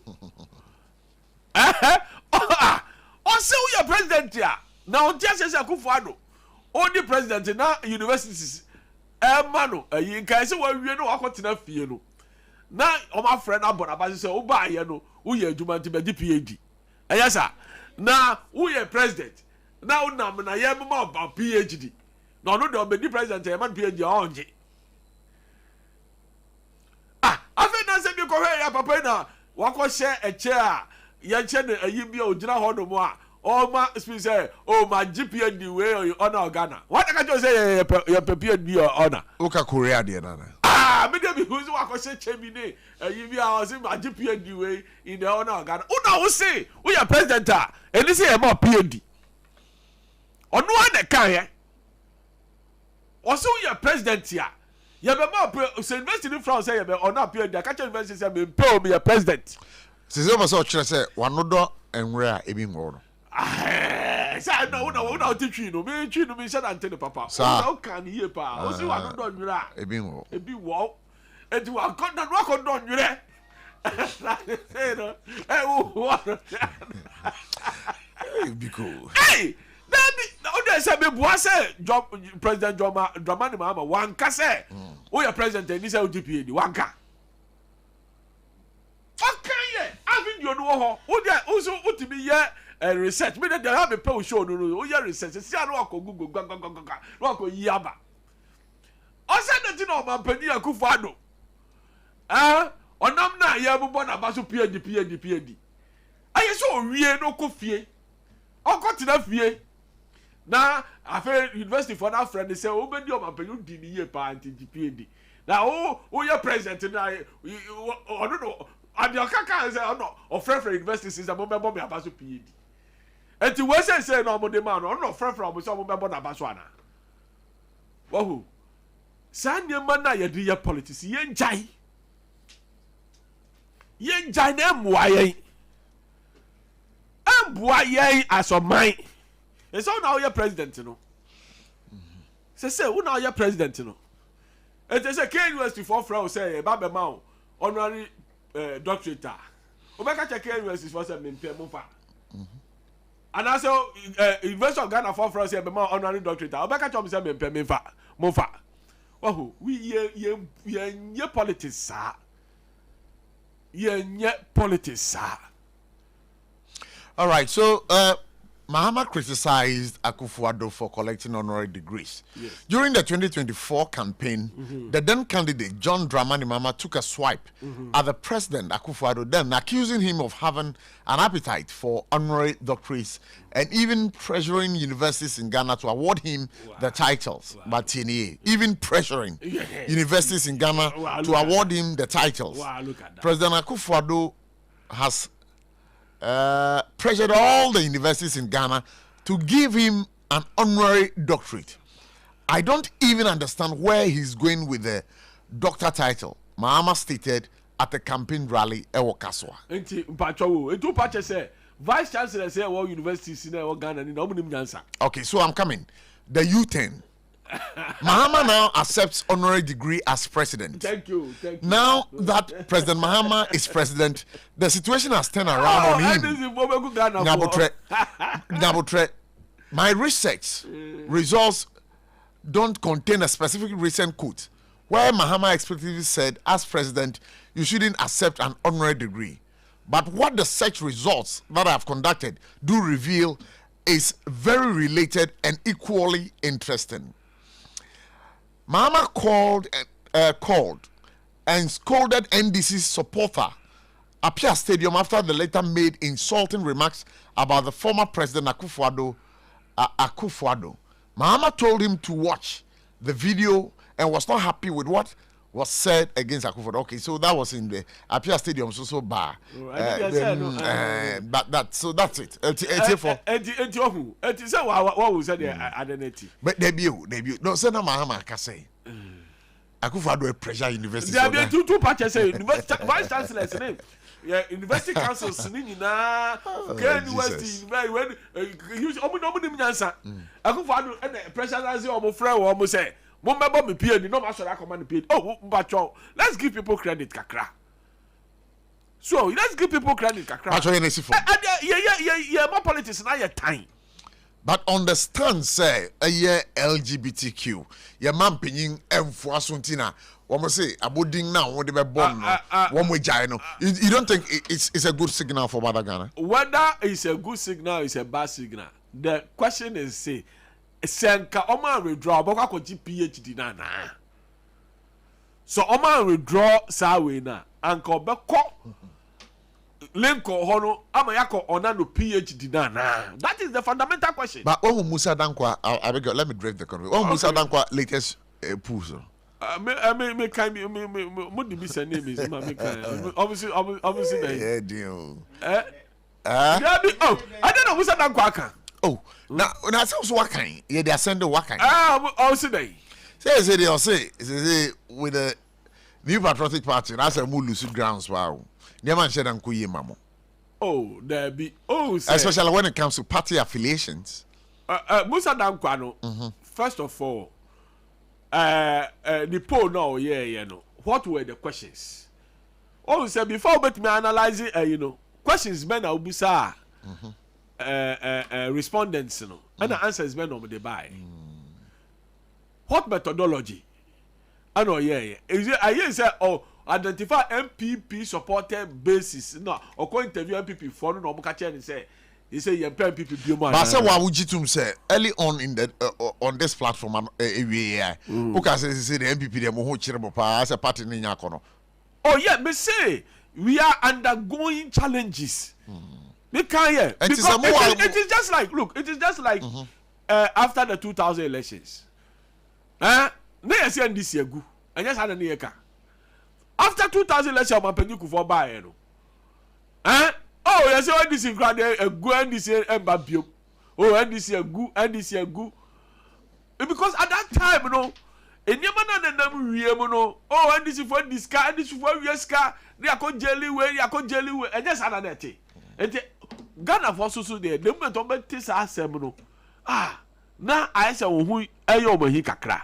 But after some time, Ghanaians came to accept all right back. I mean, now I say. Eti me chow say, ya ba ye nuanum ayi oh all right, you better receive over something $1 billion. Ya chiobu nyina, you be discount, you be say and the Bahamas Ghana for tia. And then before discount. Oba back kukra. Me that say. Let me tell you but a quick one on it. Just about 2 minutes and I'm in for course. You see, one thing MPP for almost say omonya ahwe no mo to mo ho ase ne yese. You see, say o maame ewu da dem na so maame kwa afuo ma. Say duru enwumre na obi a maame ye aduane ma na. Ye behwe ne obe ye aduane amo. You see, say as a party, na se wo election. Na se we lose miserably. The very first thing I say we I was so obetrans na wa assess ho. Na obisa ho. Na assess ho maye. Omunye. Asema na. Onko omunye ya. Ma go report no. Oh, onko maye ya. E dey na kire say as a party no, you grow from the grassroots. Ba mo atwa mo ho si akoyi flag bearer from the munye sa hwehwe ni mu ni nyina sa research ni nyina. But you see me, I always love the fact say uko drama so uko krum na say who interview boys and girls here utumu say yes, people are really coming into the NDC because we have drawn that line whereby we have created that difference. Say NDC and MPP are the same. We are not. You see, all can about so and so aura. You see, when we begin to jail some people in the political dispensation, more finance minister. And then you're more buying. What form of government? A political party. Inti enupokrano a dent on the image of more governance. But to me, one thing I may message say, polls are urban. I want it to go further. Timi minya mpokranka the next election pokrana MPP omanya too. Mami na wase. Why? 0260-1960-64 0260-1960-65. Hello, good evening. Good evening. Bacho wana menene kase wadaroma. Mimi to support Ashima Soba Canable. Bacho wadaroma kasa free. E bacho sumo ka taifana migutu. All right, wadaroma bacho eti wa. Abochi. Yes. Sariki na kasa. Oh, Sariki yare. Allah yayi. Allah yayi. Allah yayi. Ye ba na opezo ode ka hausa bubu ma prem pacho. Ye bitia ni Sariki na mi different pacho. Oh. Hello, good evening. Abochi Majwe. Me pacho me joso na pacho wani. Kwa kwa tini kaze fita kisana. Weku wadaroma my dear. Yo, Abochi mamentia na SOMPA FM tifo ni afefo nyina. Na mentia yura Dr. Baumia, na mentia Henry Kwabena Kukuku, Dr. of General Secretary, na mentia Nanabi, Nanabu Nanabi, National Organizer, or prepared by Montuman Wabojima. Abochi na NDC ne kan sembi se MPP ba ye hospital ba ko kula yentmenyi na mi speak for the NDC ba president mama ni first and second term yo odi on tre hospital president mama ba yo ye mimi kuma agenda 111 barikete 98% and akamulam 98% mimi zabi amekumi kuma mkudangu ye video akamulam it is open na kata na neku board by hospital no where UDMC Professor Mensa 2010 na neku for the day na neku for the buy president mama ni 4 years so he went man ye Professor Mensa he went man ye na neku for na beno kwa di butia loan $30 million mo be UDMC et president mama oba dey no be a we na radio so be kika ansem we mo be dey be na mo be pa president mama 1 year 3 months oba yen try dey ba ko pa president mama oba wa ya ma abu Ghana ya system yen try dey ba ko pe amma ya wo ya wo so le o ti kika se koye a o ti ko bolo 17 billion Ghana is not able to change my forecast. Where I am a move. What is a coyo? 17 billion Ghana is now Kobolo to change my forecast. Where I am a move, and put no tell you what more. I'm a more foot and 10 years. Don't bet not. There be blame game. And so I'm calling my hand before you get the buy. Mammy, who will poor money, you know. And that's the German airport. And then Galamsen and me. And then the year or Mayamo. Who got some of the top of that or money because Mother didn't from. And I bet you a man, no matter, no Obama, no, yeah, Mirasi. Hello, good evening. Good evening, bro. Yeah, me was one minute can say what I know. Wow. Akafia phobia, Cantamanto to say. Oh, Cantamanto, Fajan football side, Bibia, a compagnon, Mamma side, a memo can There be say, got a fool, a fool born from a German swap. Na fool born from. Na, who's it? That's a fool, no, 15 and go 16 cities. Who got top petrol in that Mammy Mound, they read, Mammy Mound, they read. Who call a year, for instance, Star Oil. There be a count time. Who call Star Oil out of fuel Sunday. And now cost Star Oil. Star Oil fuel, no. Above from to 12 cities, I think 37 pesos. Ah? And I woke up, you know, you're to Tumudi, you're to Tumudi, say, I don't say, and then the end of Chamudi. Yo, oh, yeah, Star Oil. I am for going. Never then. That's a standard goil, yes, you see the woman in that one scale. And of Pemiba, a 15, 7, 9. Diesel. And now, we'll see 14, 7, 2. There be. Nabotre, super. Oh, goil, Nabotre, super. 12 cities, 23 pesos. And yeah. Ude kawasam na ko. Ai, ude kawasam. Share. Manutia million people in abo morning. Manutia incoming national time. Honorable Bachejaku. Dr. Mahmoud Baumia, Sophia Muhammad. Just because you have for Annabella, we Labi. Prof. Now, also, we are 50 minutes by an old Busa and this is the hospital. Prof. May open a constituency, a two constituency. Now, to time, me and Casame for baby over here, agenda 111. Ah, me are many pictures, those days to make break Kingdom FM4. Now, 85%.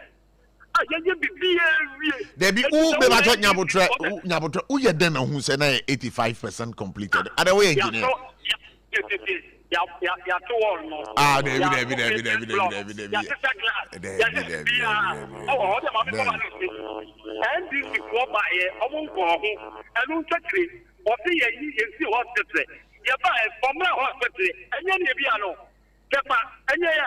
Hospital, your mama comes to a body for the year.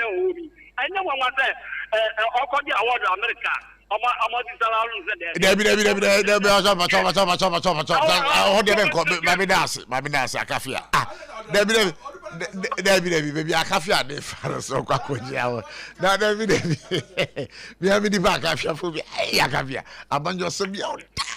Hello, good evening.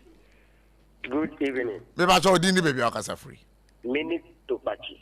Ashima Soba Canable. All right. The city and the Shannon, your money there. Then I'm your first caller. May I say? Uncle Fubi here. Yamir Shiram in Masauda. May I say in Tiwe? Abochi. Yes. Yakupo Shiram, I'm in Kanchia, and Mani Pami, Numi and Sape. If you send pennies and you should be Jomuno, Yini Bunia, and also Naye. In Chapi, and Coma, may MC Edmond Agbo, Honorable, or Domeco Bina, Yakupo Shirapa, Yan Sayan a good day, and Brassier, a soon by Yakupo Monobai. Namin call a Temashipi Namin, and Chia, the CEO, Deputy, a Peter Kwesi Mensa, or in New York, Dankwa. That's why I into Trust. Nemo Chapi, don't say. From a penny was some near into Miss Shelley Dosso, I throw a dear Namiaku or Nene Vice President, Yamame, Jane Upuku Ajiman or Batampa, and any Chief of Staff, Julius Debra, if you're Mabuano. That's not what the time in Nacho. That you when almost some near the king. Wouldn't be? My name. Yes, you say MPP for only ferry and unti and a to the beer, ye come to ye thing. When you say a brand new Susano, yes, it's a penny criminal answer. But ye a cassia phobia, morning or phobia, may say, Debbie, may I say, Sassam de Mimanka, help me. I sorry, ma. Only and it became my what I mean around France. Yeah, and run out Jewish. But bonfire mount. Hallelujah. And that. My idea. Tell us, me catch you. Police member. Oh, police. Na mami no feeling me pa oh. Kale, who could radio voice you? And that they were when you were man yourself. All right. Will be a better what them. The answer what them not every bed will feel no not uncle. Yeah, to Asoka wasam. Mammy, come at them to open in case you mean Papa way so quick. Mammy, here you were about Jackon. Incoming MPP national chairman. Obadomiko Benya, the pro baby Mammy Soja. And I realize the children have been a chairman. I'm so back on things. Who knew? Say, oh, what some car. Oh, for I won't find your bibu and in tea attending. Or minding why you're doing. It is Excellency John Dramani Mahama. Can't hospital them. Can't acquire for them. Can't wait. Not a quenya a better year can. Share my mintra what the East hospitals. A Mampaniku for time. Then finance minister. No fiago go now fee Inza na MPV fiago go o fee a baby for 4 times. Meaning to other kind of diamamia. Quadro barre do around Paniku for shot here when we and the num was his excellency another danko kufado 8 years and I got it. Yako commission ya shot here J. I are for Sebi or Mom Hodom Ekogu and so Uchamua. I'm a friend of Mahama Johnson. A mamon to us so. And yet, that's NDC for say. Baby, our mining cost say, says, Burkina for say, one more mining tools. Elfaha, petrol, a war costro, Ofaha, dollar and million of Falcon. Opportunity, you were Mahamaniano. Wamagana phone says to form. Opening with the Debbie Amikaya, say, oh, me. We are domi market. And more saying the article, foreign rice is saying, more papa saying the article. And we be the women now who are yen so and next would be a bianifi a grass crooked to a move bar. Cassica went to India. Ya woman, my Yabena president, or not dear, dollar above from city above from the to a woman Kaka said, East, MC, no, media minya bias. The rare NBC, full soldiers not a pebreno. Why employ one of them said green now, or more yajmano. And then I met the rest of your communicator now, the look of Benyama NDC. Copy, Nega see the Biamudi of the Bull, Edim Pennyfatemono. Monco Pet money be ye. Let me more be make him in more. I saw Mammy Nasi, Mammy Nasi, I'm a for friend for. Hello, good evening. Good evening, Abochi. Yeah, be Pachoana Menecasi. When you have a mark and the Buchu Quatin, I say, we have a cordial. Yamiadromo, me who ye. Get you. Mammy Chamin, no, Akata. Na Minchia, me honorable MC, honorable guys, me MP, honorable incoming chairman for NDC, Mr. Usman, aka the one, Naminchia chief of staff, honorable Debrani, honorable Secretary of Shipyard. Minyabema, Abochi, me too. Oh, then my. I who say one Casaunium Cray, because I don't think Cray. Even the then rich hospital. Meaning the Dan region. Tell me. Now my MPP because they got a new child. Namin Canchero. The then rich hospital. And you know that debut. Your mama about to see a new rich hospital. Almost to a natural say, what specialty. Who call rich Siana? Oh, do I know? And some was the new one. That's it. Debbie Miss Mitchell, Debbie, the old team. Debbie Nabotre. Me too. Debbie has some power to see. Mulan Nesso. Now, another new body. And to my members, I'll say, Uncle Demon at the Betono. A demon at the Betono. But the thing is, compare the old building there and then is it the same thing? Is it a different building or the same thing? What then? Yeah, they say what is that Mufra? Where are we lying to ourselves?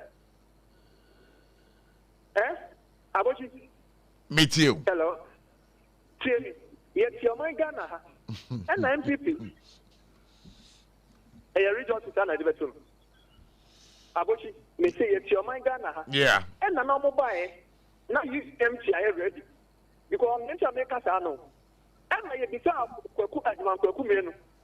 I'll tell you ready. I didn't say. One station. John FM. Echo who the New York and Obwa. James New York. Actually, on your COVID. And I can't talk with Gina Home. Yes, Miss Officer, military hospital, 38 inches, almost 8 years. I'm a man who not say, no agenda, one Mancasa project. But who come to commission and the animal and finances for Mother the Radio Secretary and say, more power and cabana, 111 years. Which I say with 38 number today. Actually, I'm going to call agenda 111. But who come to commission and now after the 85% complete. What life is it? I'm a mobile for now, but the one that that's a call about the dintro and then go 23%. Start for no more Tony keep my craft and the craft for me. I'm a chap. Thinking, I hear first and I'm about to now. You see the youth, the Gen-Z, they are running away from the past. These are some of the things you need to sit up and address. And yes, I'm ready to Mammy, that's it. Hello, good evening. Good evening, Prof. Yeah, me va to America say. Eddie, can what you say? Me va to me who na one America say identify yourself. We a free farm ka free cantaman too. Oh, a free farm. Me di mu ho ya me di uni akafia phobia ho ya pa. Ah, na enno me birthday pa. Man ti akafia phobia nka. Man ti free farm nka. And no so no tama your program. Yeah. Oh, Kafra. Yeah. So what if you well, now for some me to me, yes, I'm for you, and I'm through the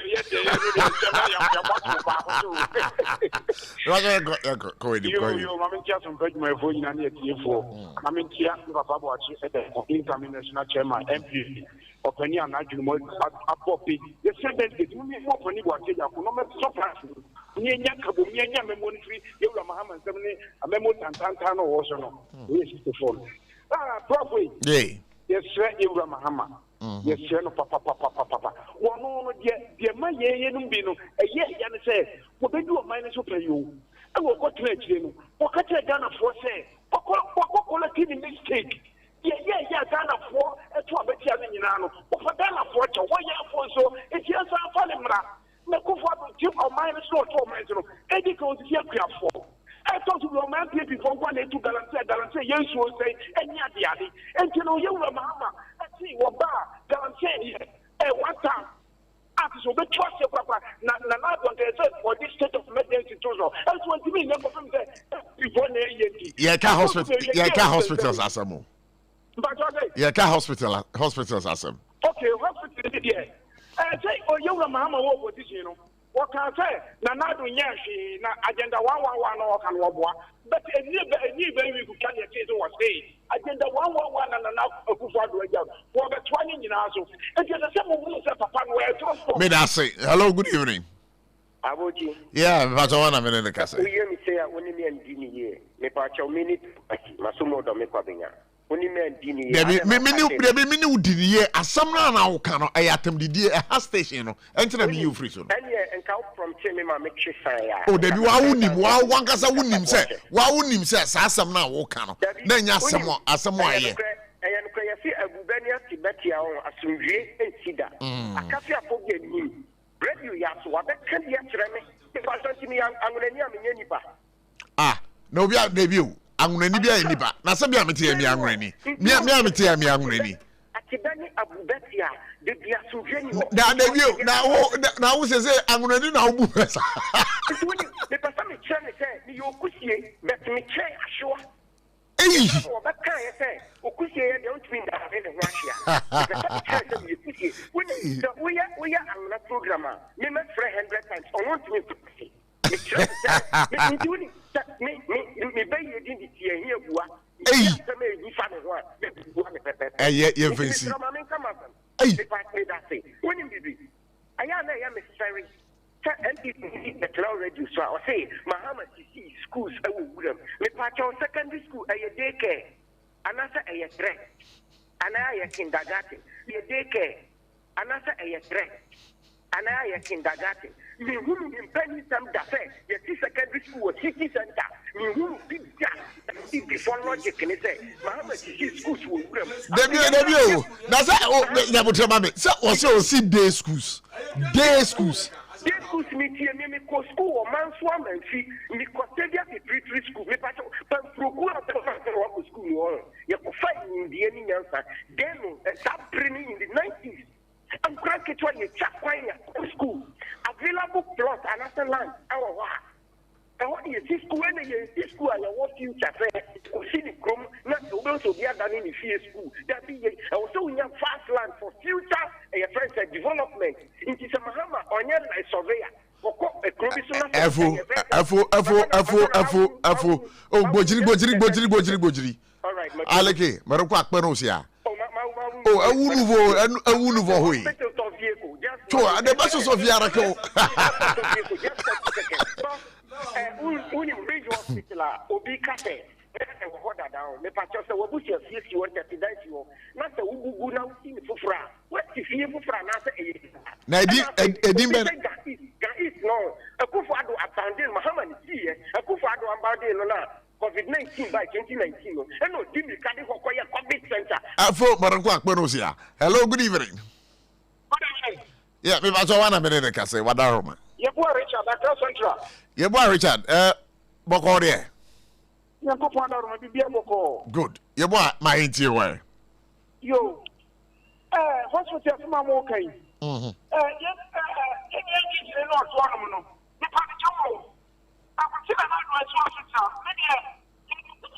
Me pato ufone munya click ra o kasa mente. Hello? Yes, it's you. Eba. Me try say, dem ye di international na do enti hospital ba kokora. Me try no bebre, won fok ma so nim enretia. Enreti agenda wa na do hospital no. Enti kwa wo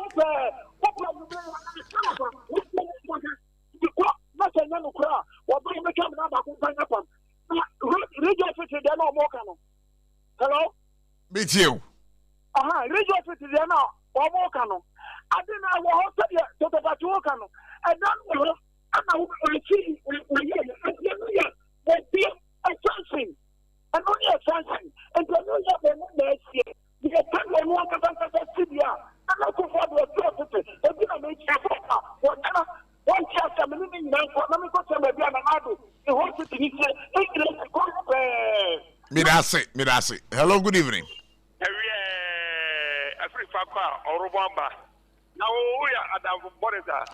Me now, and Raya birthday. Now, only number on from me. What one said, wouldn't you say the big jagu change? Was say the best way is to defend is to attack. Ah, we get full and need be about change. Yeah, Musubu. Radio so. And they are so Grammy. Yes. Mamma come in. And find some time no. You Mamma with ya. Mamma with ya. And find some time no cry. National time mine. At the hope to say what the fuck? Anna Baumia, Washapa. Oh, President in the Fatao. And yes, yo. Rich hospital, no? Yeah. It's what that and son of President Mahama Eba. Inauguration of a Bubika Crabby. Obebu baby Crabby. Obebu baby Crabby. Now, over just a mini bridge hospital. Oh, Obi Baba Bacasa, Rich Hospital, Mahama, oh, no, what you wash and Midasi. Hello, my father caller with chat. Hello, good evening. Yes, good evening. Yo, be back on idea. What you want to yo, I meet you. Bisa.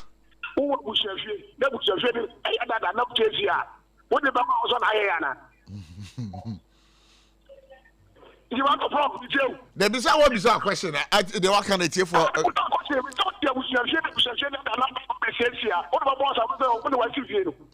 Message if you know. Ama we kwa de be bi obesi office na ho na ga ni go do na mutu do nya be obesi office ti ya je samo mai no ijo mo na fio o ma ni ya hu do bi ya go bi na am mo je ho Yeah. I'm sure for AJ and come on to see, but I want to do this birthday wish. Na a free Yenua Baba Kwa Yenen Wedjumemuha or ye administrator didn't graduate. Only a friend of Claribel, no. Claribel Kwansima. Hey, Wababa Kabi Kwansima you. Okay, so on this special day of yours, a Prophet Philip Koi and ne our order. Prophet Philip Koi, I can wasami, or the general overseer, stroke founder of the Word Beautiful Gates Prayer Ministry. Our Tabibiano and ne na order. Happy birthday to you, Prophet. The catch you know as a prophet. Nyame enshraw. Ejuma waso mu se wo ye no. Bomoding na ye na ejuma nsi. Na de wo ye man nyina no. Ye da se titru Claribel. Kwansema oso oda wase pa. Na nda udi wa wodai. Osi nyankwa ahoden wom. Na nyame so enkoso emmoa. Ewo onyame dwuma na wo ye mu. Osi o wish you happy birthday. And it's coming from Claribel Quantima, Administrator SOMPA 106.5 FM Accra. And it's to you, also we are a spiritual father, Prophet Philip Okwe. Happy birthday to you. Yeah, Bigo, what's the chato? A quick one. Oh well, Massimo Chato and say Ghana for you said yeah or my neko. And I'm to mode diesel near politics, a Ford. Massa, and I remember diesel 15.7, it be a 16. That total driver be a mefano or farming from your can't say Abofu, me call Ablekuma. Maybe at your time, Linty. No, Mammy Chow, or farming from Abofu, me call Ablekuma. Met me a mistake of farming, Miss Ablekuma. I've obviously had me come to a Ablekuma, no started so the mate in at him. Adaya or say one can't change it say on fabric ma on fa la pass o do la passa no afa awoshi o do awosha no afa ablikuma nti o be fa no business ade no ye ne sa o say wan ye ne sa onya ne sika bi mami na ase yeah call was me asemba kwa me wo twato ye say quick one me mesre MPP for say the way a man ye bu o man ye fe na se de bia da omo pre se omo pe scandal na scandal mba no oman no ye bu oman se oman nye yi enye se de bia da no enye se e be bompa se aban bi feli nti ya wan kana sampa se ma futu sam kakre wa supeme Ebushafo Hana Mrema Kwame Ready to say I want to say a big thank you for joining the show today. Mamin Kosunaminda, a harvest praise. Ebebaso 10 April 2026. Our first love center East Legon 4 p.m. Pepepera Media Nishasi. Kaida Jessica na register. One more and Jessica to modern register now. Star 725 star 1155 hash. Now I'm modern Media say now Mami Sanka John's bread and pastries. They say they almost over here Dokonoton. Dokona Wamuyeton 3 Ghana cities per ball. Bakery, commercial bank, Nichiwa, a whole and a boom. Tontina 74, so you better almost say, so much I said in the way. Tontina 74, a dudo, a kutia yare quancro, or bawa for a yama, Uma Kodano for a yama, a Kodanya di 12 years and also Yamano. Lost of pharmacy shall be a Benobina. Another almighty 21st clinic, Siatica, the whole of Africa, Womuno Mukra, a drum, ultimate swano, and maybe a year payer. Say, Wuntinimu, Etchon, and Mount Nante, in Kanka, Usremu, promoting a 21st clinic. Wabashita, Ghana half an MBBR. Baba's on the 21st clinic for Dinkoma.